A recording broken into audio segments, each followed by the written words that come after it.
Tips and tricks on how to break bad habits, save money, and gain money, college edition.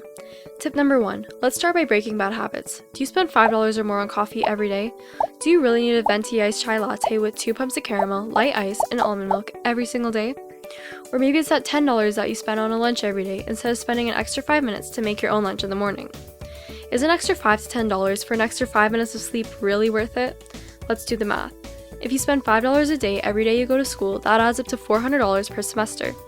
Practice spending less money on eating out and you'll save money and be healthier.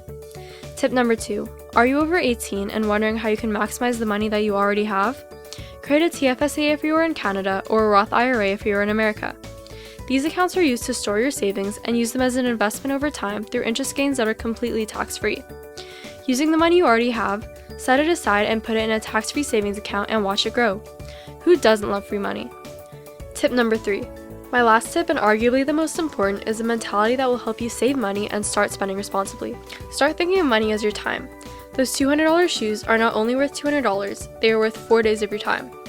By believing that money is not just a piece of paper, but moments of time that you will never get back, you'll manage how you perceive the life in front of you and what is really valuable, by basing things on priceless time instead of pricey tags.